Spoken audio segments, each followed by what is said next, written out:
Hoje, eu tenho que confessar para vocês que essa não foi a palavra que eu pedi para Deus. Não foi. E olha que ingratidão, né? Que arrogância.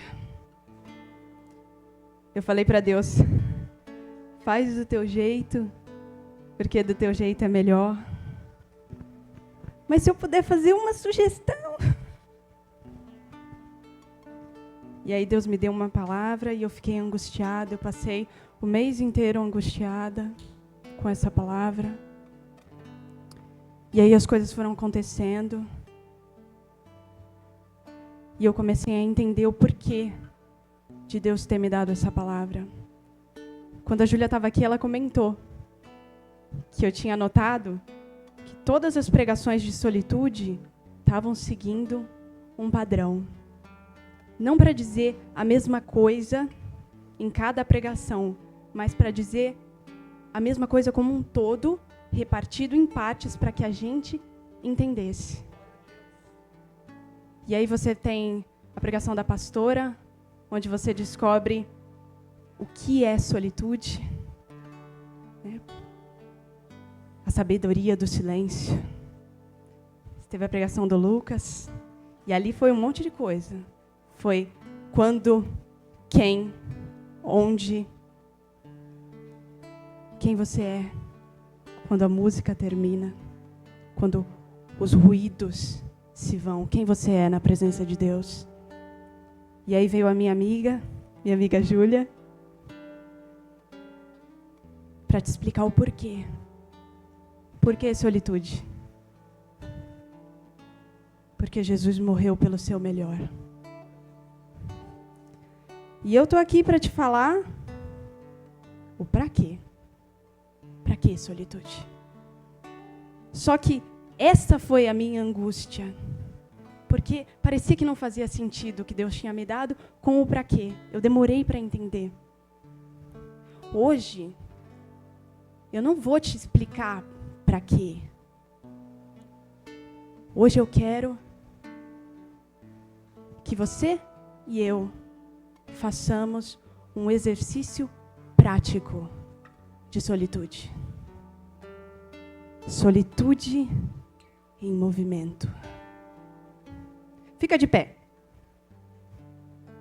Rapidinho, só quem pode. É prática, é exercício. Eu falei que você vai correr hoje. Ó, pega a sua mão, faz assim. Esticar. Agora aqui. Agora aqui, só quem consegue. Pro outro lado. Eu não acredito que vocês fizeram. Pode sentar. Hoje, o músculo que vocês vão exercitar não é físico aqui. O músculo que vocês vão exercitar é esse aqui. É a mente, a alma. E como os antigos diziam, o coração. Então, eu vou orar. Você vai baixar a sua cabeça e você vai começar, depois que eu terminar de orar, você vai começar um autoexame para a manutenção espiritual. Hoje, solitude em movimento significa manutenção da fé. Amém? Curva a sua cabeça. Sabe, Isaías fala uma coisa muito interessante. Ele fala por Deus. Isaías 1:18. Venham, vamos refletir juntos. Senhor Jesus, Deus, eu sei que Tu estás aqui. A Tua presença é muito real neste lugar. E só o que eu te peço, Senhor, só o que eu te peço é que o Senhor nos dê permissão para adentrar no Teu oceano do conhecimento e da sabedoria.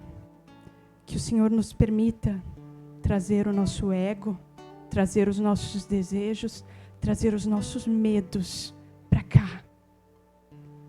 que através disso, com o Espírito Santo nos guiando, o Senhor possa nos mostrar aonde nós estamos falhando.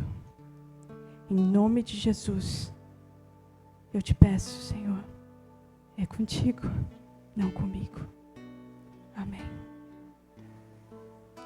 O texto que a gente vai ler é maravilhoso. Meu Deus, é maravilhoso. É uma das parábolas, provavelmente a mais conhecida. E segundo Jesus, é a mais importante. Se você não entender ela, você não entende nenhuma. Nós vamos ler e eu quero que você reflita consigo. Você está sozinho agora, não tem ninguém. Você está só você e a voz do Espírito Santo. Reflita consigo quem eu sou dentro dessa parábola. Quando eu terminar de ler, você vai ter que ter a resposta. Amém? Vamos lá? Mateus 13:1. É a parábola do semeador. Engraçado que tudo nesse texto é a parábola. Tudo. Não só a descrição, a metáfora de Jesus Cristo, mas todos os acontecimentos que circundam a parábola. E é incrível, parece que é uma parábola dentro da parábola. Eu estava meditando nisso e eu me lembrei de uma escola bíblica de férias. Eu era pequenininha, uma EBF. E nas paredes da EBF estava a parábola, cada etapa dela. E aí eu fiquei meditando comigo, procurando um significado. E olha que engraçado, eu não me lembro. Eu não me lembro de um significado. E isso faz sentido dentro da parábola. Pode colocar? Mateus 13:1. A gente vai começar a ler, você vai identificar quem você é.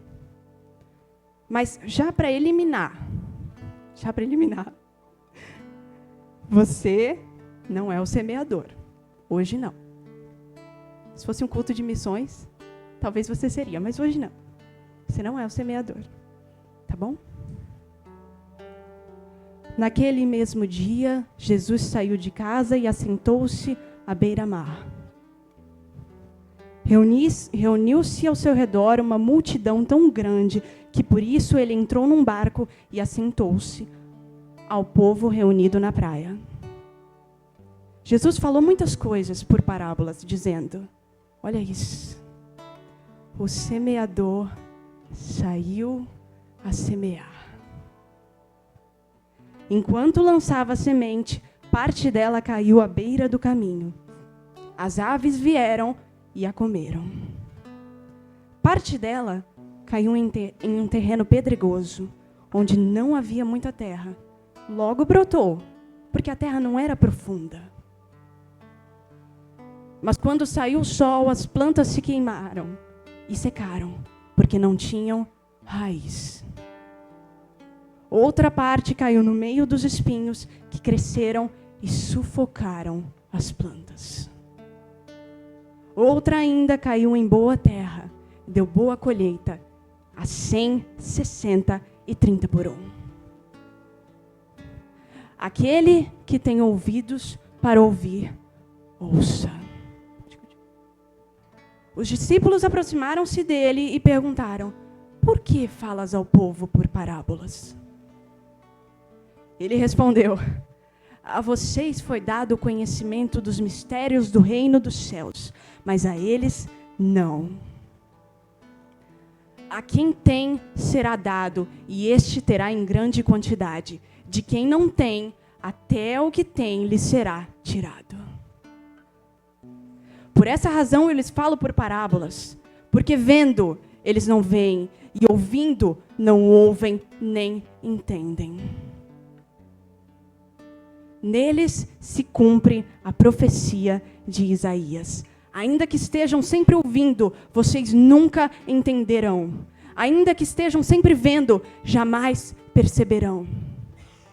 Pois o coração deste povo se tornou insensível, de má vontade, ouviram com seus ouvidos, fecharam os seus olhos. Se assim não fosse, poderiam ver com os olhos, ouvir com os ouvidos, entender com o coração e converter-se, e eu os curaria.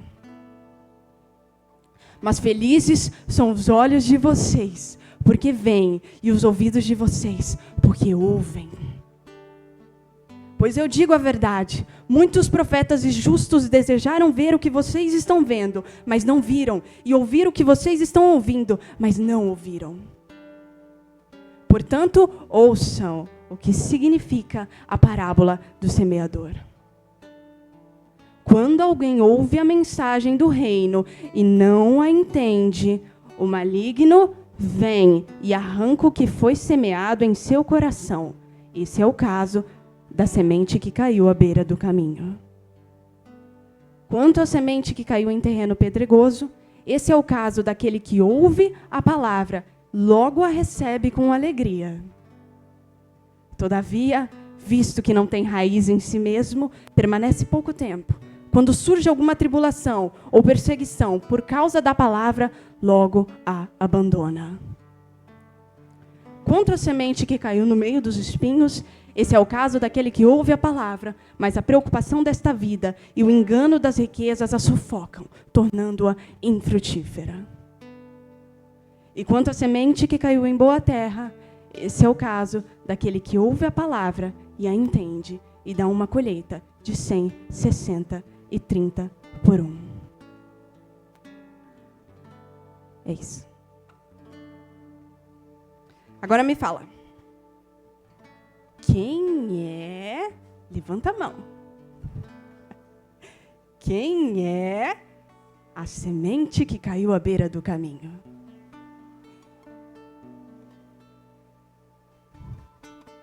Pode ser. Pode ser que ninguém seja. Quem é a semente que caiu nos pedregais? Ninguém? Poxa, então eu nem vou tentar os espinhos. Alguém é espinho? Quem que é, então, a boa semente? Levanta a mão. Poxa vida. Olha, infelizmente, eu sei que até quem não levantou a mão pensa que é. Mas eu tenho uma coisa para dizer para vocês. Para a gente entender o que de fato significa essa parábola, o que Jesus queria transmitir para a gente precisa partir do ponto de que ninguém é bom. Nós não temos um coração bom. Nós não nascemos com o coração bom. Tudo bem? Você tem ouvidos para ouvir? Vamos pensar na primeira semente. Primeira semente parece que só tem um coração. E eu estudei e as pessoas só viam um coração. E aí eu fiquei pensando, como assim? Eu vejo 2. Em Lucas, ele traz um detalhezinho muito importante da mesma parábola. Ele disse que quando ela foi lançada à beira do caminho, ela foi pisoteada. As aves vieram e comeram. E olha isso. Aqui tem 2 corações. Aqui tem 2 mentes. Tem um coração que pisa e o coração que está à beira do caminho. E pensa bem, se ele está à beira do caminho, ele está no caminho. Para ele ser pisado, quem pisou também estava no caminho. A gente olha essa parábola e pensa que ela fala de nós e eles, mas ela é toda sobre nós. Nós que estamos aqui dentro da igreja. Nós que já recebemos as boas novas de Cristo. É sobre nós. O coração à beira do caminho só não entendeu. Ele só não entendeu. Eu vou falar uma coisa para vocês e isso pode ser muito pesado de ouvir. Eu conheço várias pessoas várias pessoas LGBT. Várias. E eu espero que você não já tenha se tremido na sua cadeira. Eu conheço várias. E posso te afirmar, todas são filhos de crente. Todas.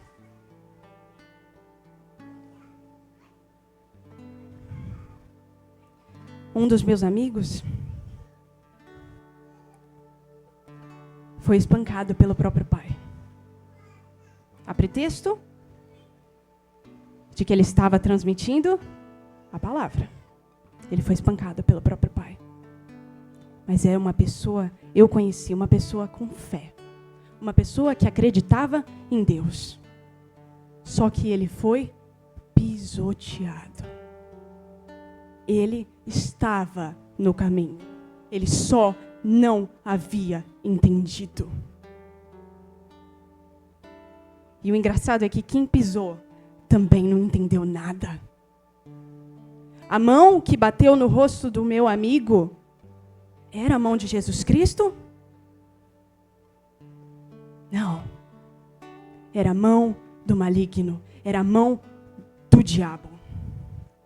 Ele se permitiu ser usado pelo diabo. E é isso que acontece quando a gente não entende a palavra. Quando nós achamos que por estarmos aqui, nós somos melhores do que os que estão lá fora. E aí nós não só pisoteamos quem está lá fora, mas nós pisoteamos uns aos outros.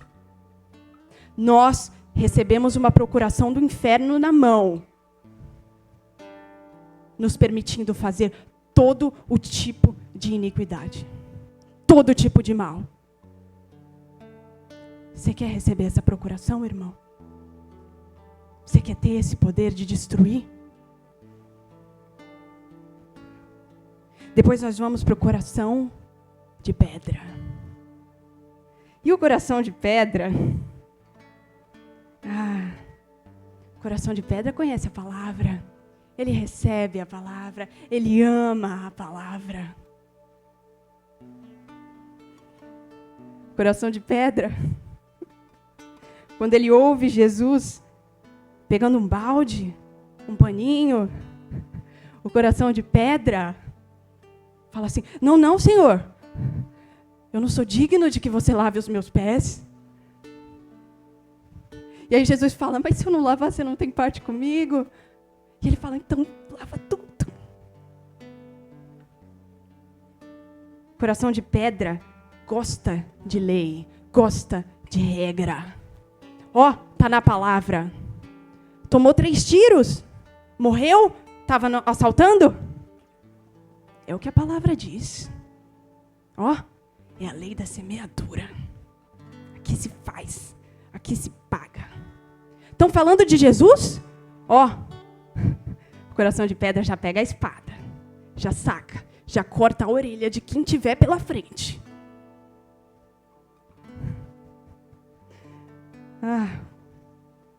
O problema do coração de pedra é que ele demorou muito tempo para enraizar. Vocês sabem de quem eu estou falando, né? E olha que interessante. Pedro era a pessoa mais preconceituosa do mundo. Mesmo assim, ele foi o líder da igreja. Deus levou ele para o meio dos gentios e ele voltou falando: caramba, então Deus fala com os gentios. Paulo faz um exposit de Pedro lá em Gálatas. É muito bom, é muito bom. Ele fala assim: a gente estava reunido ali em Antioquia. Parece que é uma reunião, uma festa, umas mesinhas ali, sabe? Pessoal reunido ali no Keralux. Ali, entendeu?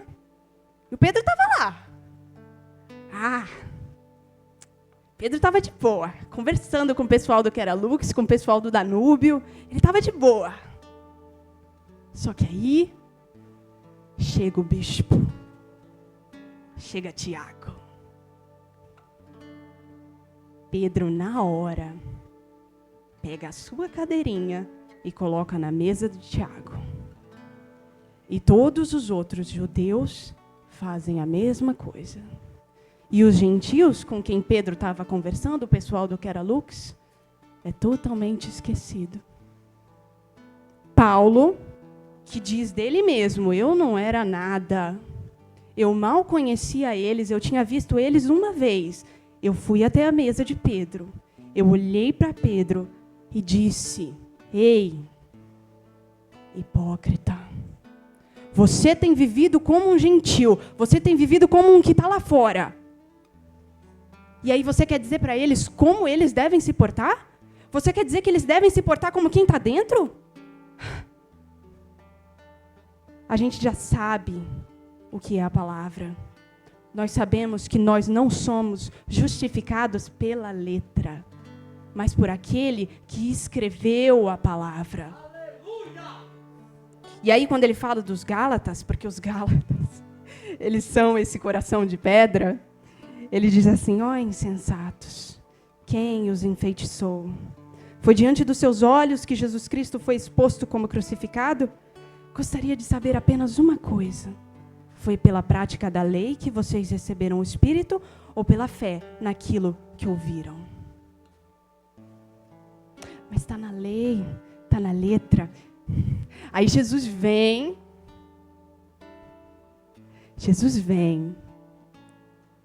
Lá em Mateus 5, se eu não me engano, ele começa a falar de cada mandamento. E Jesus vem para estabelecer uma coisa que o coração de pedra gosta. Hierarquia das normas. Jesus vem para estabelecer que princípios estão acima da lei. Se a lei é cumprida sem um coração enraizado no princípio que dá origem a essa lei, não vale de nada. Não matarás é a lei. A vida é o princípio. O amor ao próximo é o princípio. Não adulterarás é a lei. O casamento, o vínculo entre você e a sua esposa, esse é o princípio. Mas o coração de pedra, ele bate no peito e ele diz, eu não traio. Eu não traio. O que vão pensar de mim se eu trair? Ele está pensando na esposa? Ele está enraizado no princípio? Não. Quando não tem ninguém olhando, ele trai a esposa, sim. Quando não tem ninguém olhando, ele se prostitui na frente de um computador. Porque muitas pessoas já subiram aqui para falar sobre isso, mas elas geralmente falam sobre o seu emocional, sobre o que a pornografia faz com o teu coração, com a tua mente. Eu tenho uma coisa para te dizer. Se você quiser continuar da forma que você está, continua. Mas presta atenção. Quando você está na internet e você consome algo de graça, você é o produto. É você que está se vendendo. A pornografia, quem consome pornografia de adulto, financia pornografia infantil. Não tem jeito. E Jesus disse, eles lá em cima são os maiores. Quem corrompe um daqueles ali em cima, era melhor que amarrasse uma pedra no pescoço e se atirasse de um penhasco. O coração de pedra ouviu, também não entendeu e não criou raiz. Ele queima. Ele até brota, mas logo queima. Você quer continuar sendo o coração de pedra? Não. E aí você pensa, eita, eu não faço isso. Eu não tenho problema com pornografia. Mas você está insistindo em trazer imundícia para a casa de Deus. Sabe que imundícia? Aqui. na sua boca. Na sua boca. O Senhor detesta 6 coisas e a 7ª Ele abomina. Quem cria contenda entre os irmãos. Para de trazer a tua imundícia para dentro da casa do Espírito Santo. Para! Chega! Amar ao próximo como a ti mesmo. Quem não ama seu irmão não pode amar a Deus. Você já ouviu isso? Eu sei, eu estava lá. Só que você viu que o tom mudou? Quando Pedro chega, escreve a carta para os Gálatas, ele diz: eu queria tanto estar aí na frente de vocês, porque aí eu ia baixar o meu tom. Pois eu estou perplexo.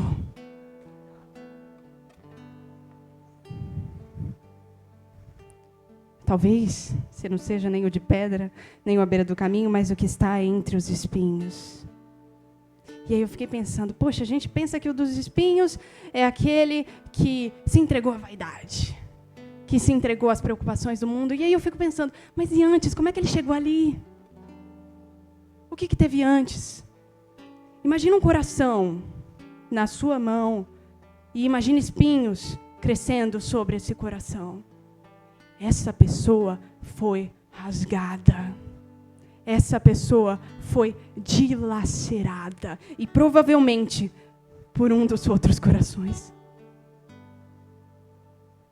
É por isso que ela está sempre preocupada. É por isso que ela se entrega à primeira sorte de algo que vai trazer uma recompensa. Ela se entrega fácil. Coitado, né? E aí que tem um problema. Se o coração de pedra é o arrogante, o coração com espinhos não é menos. Insegurança nada mais é do que egocentrismo. O coração de pedra diz, eu sou tudo. E o coração com espinhos diz, eu não sou nada. Só que a intenção com que ele diz é para que os outros enxerguem ele como tudo. Meu irmão, a gente não é nada mesmo.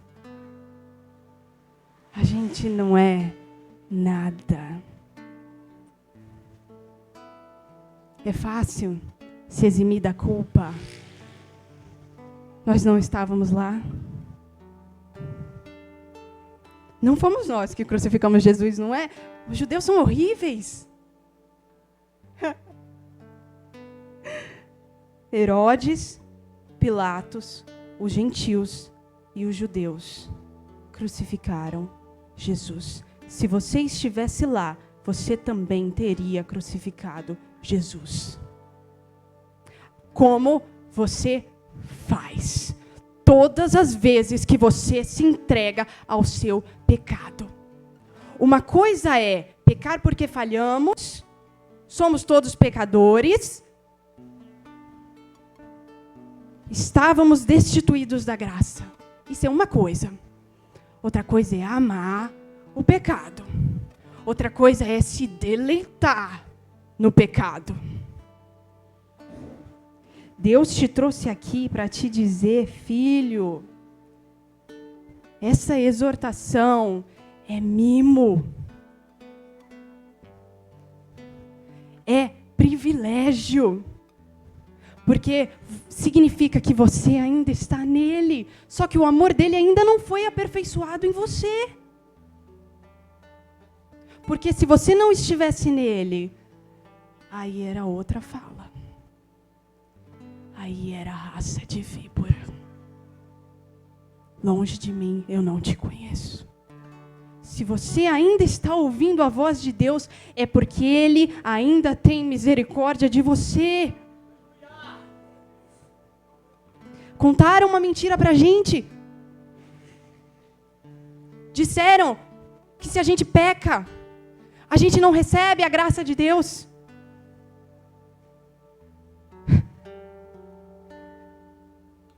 Quem crê está salvo. Quem não crê está condenado. Tá certo. Tá certo. Só que quando Isaías diz, vem, vamos refletir juntos. Olha o que ele disse, Isaías 1,18. Embora os seus pecados sejam vermelhos como escarlate, eles se tornarão brancos como a neve. Embora sejam rubros como púrpura, como a lã se tornarão. Ninguém nasce bom. Coração bom é obra do Espírito Santo. Só dá para ser obra do Espírito Santo quando você se permite ser obra do Espírito Santo. Isso aqui é palavra de reino, é para quem está dentro. Quando Jesus falava sobre arrependimento para salvação, ele era reto, direto. Arrependei-vos, pois é chegado o reino dos céus. Quem crê será salvo, quem não crê será condenado. Não tem curva. Não tem outro entendimento, não tem dúbia interpretação. Só que quando ele falava dos mistérios do reino dos céus, aí sim ele usava metáfora. Sabe por quê? Porque para se achegar aos céus, para entender os céus, é preciso não permanecer na praia e ver Jesus de longe. Jeová, o divino, aquele que me cura. Ele cura, ele salva, mas para ser salvo só precisa de um triz. Para se conhecer os mistérios do reino dos céus, é preciso ir atrás de Jesus e perguntar, Rabi, eu não entendi. Rabi, me explica. E aí, ao invés de falar com Jesus Deus, você fala aqui. Não porque você está no mesmo patamar de Deus, você não é nada. Mas porque Ele fala com você face a face. E aí você conhece Jesus, Mestre.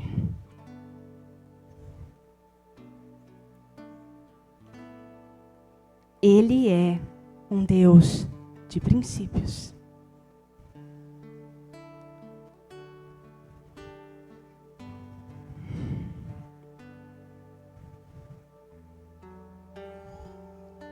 Ele pode tudo. Ele pode fazer tudo. Mas Ele mesmo estabeleceu um limite para Ele mesmo. Ele diz, eu sei exatamente o que tem aí dentro. Eu entro, eu rasgo, eu divido juntas e medulas. Eu conheço o mais profundo do coração onde nenhum homem foi. Mas eu não toco na sua tomada de decisão. Eu não mexo com o teu livre-arbítrio para ser curado do teu pecado. É aqui. É na cruz. Mas eu não sou nada. Eu sou um pobre cego. Sim, a fé é o quê? A fé é cega.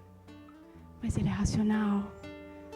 Então, quando toda a multidão te impede de ir até Jesus, você vai, mesmo cego. Você atravessa a multidão, mesmo cego, ouvindo de longe uma voz, de longe, mas aí você vai se aproximando. E quando você entende que é Jesus, você precisa dizer, Jesus, filho de Davi, lá em cima. Lá em cima. Porque Ele é Deus. Jesus, filho de Davi, tem misericórdia de mim. Você acha que Ele vai ter que resposta para você, meu filho? Quando você chegar com o seu coração quebrantado, dizendo, Pai, miserável que sou, tornei a pecar. Me perdoa e me recebe de novo no teu corpo. Sabe o que Ele vai responder, filho? Oh, meu Deus. Ele vai olhar para você e Ele vai dizer, filho, a tua fé te salvou. Vá em paz e fique livre do seu sofrimento. Esse sangue sobre você, eu lavo ele. E eu lavo ele no meu sangue. Ele olha para você, só que aí ele diz uma coisa. E aí pega. Vá e não peques mais. Vá e abandone a sua vida de pecado. A fé que te fez chegar até ali, ela precisa continuar rodando.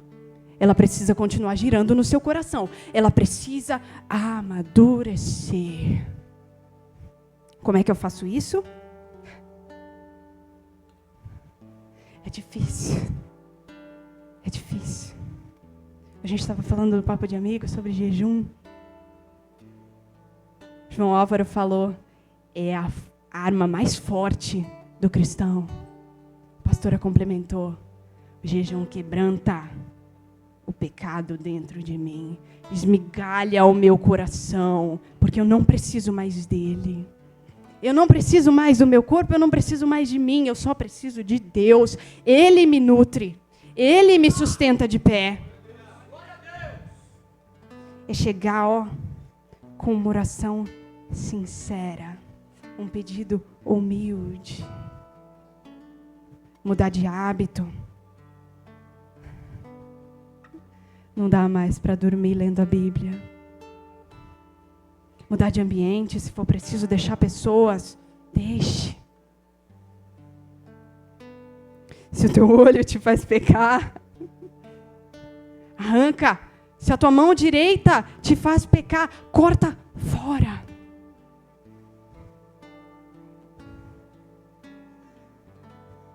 E, pensando na Bíblia, eu tenho uma coisa para te contar que você ainda não sabe. Eu descobri recentemente. Mas você já é completamente apaixonado pelas Escrituras. Não como um coração de pedra, mas como um coração enraizado naquele que escreveu as Escrituras.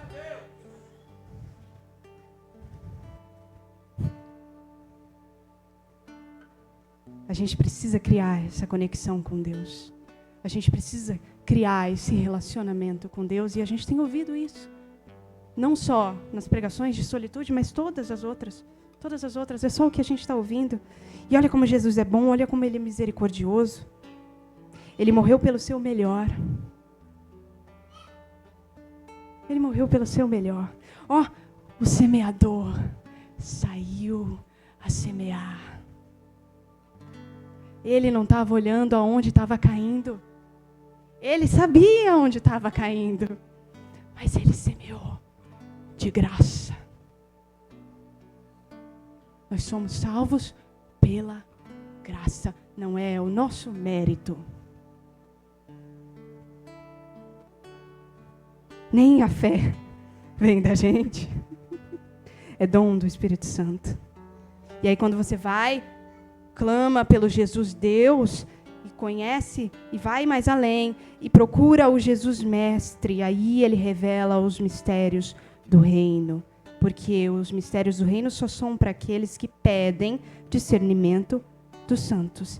E olha isso. Essa aqui, irmão, está lá em Hebreus. E tinha que ser para os hebreus. Deixa eu achar aqui. Às vezes a gente passa tanto tempo na igreja. Tanto tempo. Filho de crente não é crente. Filho de crente não é crente. Mas tem um detalhe. Eu, Beatriz, suporto as consequências de todo o mau testemunho que eu dei estando na igreja.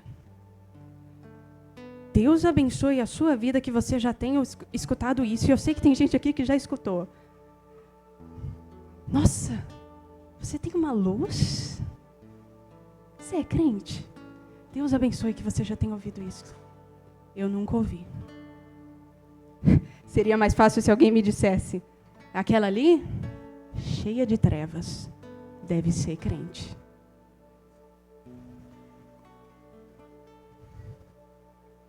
Eu já falei isso para vocês algumas vezes. Eu Estou na igreja há 1 ano, agora é mais, 1 ano e pouquinho. Mas a responsabilidade que eu carrego do Evangelho não é de um novo convertido. Porque eu conheço as Escrituras. Nós conhecemos as Escrituras. Não é mais tempo de arrependimento. Era ontem. E se você não se arrependeu hoje, talvez amanhã não dê tempo. Olha o que o autor de Hebreus diz. Portanto, deixemos os ensinos elementares a respeito de Cristo e avancemos para a maturidade, sem lançar novamente o fundamento do arrependimento de atos que conduzem à morte, da fé em Deus, da instrução a respeito de batismos, da imposição de mãos, da ressurreição dos mortos e do juízo eterno. Assim faremos, se Deus o permitir. Ora, para aqueles que uma vez foram iluminados, provaram o dom celestial, tornaram-se participantes do Espírito Santo, experimentaram a bondade da palavra de Deus e os poderes da era que há de vir, mas caíram. É impossível que sejam reconduzidos ao arrependimento, pois para si mesmos estão crucificando de novo o Filho de Deus, sujeitando-o à desonra pública. Pois a terra que absorve a chuva que cai frequentemente e dá colheita proveitosa àqueles que a cultivam, recebe a bênção de Deus. Mas a terra que produz espinhos e ervas daninhas é inútil e logo será amaldiçoada. Seu fim é ser queimada. E eu sei que a gente pensa no queimado lá na frente. No fogo que vai destruir tudo. Mas você sabia que existe uma técnica de plantação? Não é, pai? Que você taca fogo num terreno.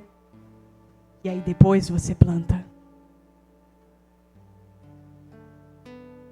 Dependendo de como está o seu coração, talvez o Espírito Santo vai precisar colocar o fogo dele no seu coração. Vai passar com o arado, vai tirar as pedras. É ele que faz isso. Mas também tem a sua parte. Você precisa se ajoelhar e ir catando todos os espinhos, todas as ervas daninhas que estão no seu coração. Sabe para que a gente precisa desse relacionamento, dessa evolução na fé? Primeiro, nós nos tornamos morada do Espírito Santo. Um santuário santo do Senhor. Não é para nossa condenação que Deus está falando isso para a gente. É para nós despertarmos. Olha o que o autor continua dizendo. Amados, mesmo falando dessa forma, estamos convictos de coisas melhores em relação a vocês, coisas próprias da salvação. Deus não é injusto. Ele não se esquecerá do trabalho de vocês e do amor que demonstraram por Ele, pois ajudaram os santos e continuam a ajudá-los. Queremos que cada um de vocês mostre essa mesma prontidão até o fim, para que tenham a plena certeza da esperança, de modo que vocês não se tornem negligentes, mas imitem aquele que, por meio da fé e da paciência, recebem a herança prometida. Sabe que herança, meu irmão? Sabe para que você precisa de um relacionamento com Deus? Sabe para que solitude? Porque Jesus morreu pelo seu melhor. Mas Ele não está ali. No terceiro dia Ele ressuscitou. E Ele vem te buscar. Só que Ele só vem buscar aqueles que herdaram o reino dos céus. Aqueles que perseveraram na fé, aqueles que se humilharam, aqueles que seguiram os mandamentos de Deus, aqueles que amaram o outro, mesmo o inimigo. Ele vem te buscar, Ele está voltando. Entra no concerto com o teu Criador, porque pode ser que não dê mais tempo. Ele está voltando. Só que isso não é palavra de fim. Filho, isso é palavra de começo. Começo da sua vida eterna comigo. Olha isso. Para encerrar, para você entender, e se te faltar motivação para ir até o mestre e pedir conselho, se agarre nisso. Essa aqui é a sua raiz. Esse aqui é o texto mais fácil de achar da Bíblia. Ó. Apocalipse 22. Se agarra nisso, meu irmão. É isso. Essa é a sua esperança. É isso que você precisa ter em mente. Então o anjo me mostrou o rio da água da vida, que claro como cristal fluía do trono de Deus e do Cordeiro. No meio da rua principal da cidade, de cada lado do rio estava a árvore da vida, que frutifica 12 vezes por ano, uma por mês. As folhas da árvore servem para a cura das nações. Já não haverá maldição nenhuma. O trono de Deus e do Cordeiro estará na cidade, e os seus servos o servirão. É você aqui. É você. Se você permanecer na fé, eles verão a sua face e o seu nome estará na testa deles. Não haverá mais noite. Eles não precisarão de luz de candeia nem da luz do sol, pois o Senhor Deus os iluminará e eles reinarão para todo sempre. Não é sobre o fim, é sobre o começo. Eu sou o alfa e o ômega, o primeiro e o último, o princípio e o fim. Felizes os que lavam as suas vestes e assim têm direito à árvore da vida e podem entrar na cidade, não pela janela, não pelos fundos, pela porta. Fora ficam os cães. Tomara que não seja cachorro mesmo. Para que ele esteja falando de uma coisa espiritual. Os que praticam feitiçaria, os que cometem imoralidades sexuais, os assassinos, os idólatras e todos os que amam e praticam a mentira. Eu, Jesus, enviei o meu anjo para dar a vocês esse testemunho concernente a quem? Às igrejas, a nós. Eu sou a raiz e o descendente de Davi, e a resplandecente estrela da manhã. O Espírito e a noiva dizem, vem. Diga, meu irmão, vem. E todo aquele que quiser, vem. Quem tiver sede, venha. Quem quiser ser salvo, venha. Venha. Quem quiser cura, venha. Quem quiser libertação, venha. Quem que não tem sede? Aqui é para todo mundo. Todo mundo, venha. Mas quem quiser, beba da água. Beba de graça da água da vida. É para quem se achega, para quem tem coragem de vencer o próprio eu e dizer, eu não preciso de mim, eu preciso desse aqui, desse alfa e ômega. Jesus está voltando e ele vem te buscar. Amém? Essa é a esperança que você precisa ter no seu coração. Solitude para ter um relacionamento com Deus até que ele venha. Amém? Guarde essa palavra no seu coração.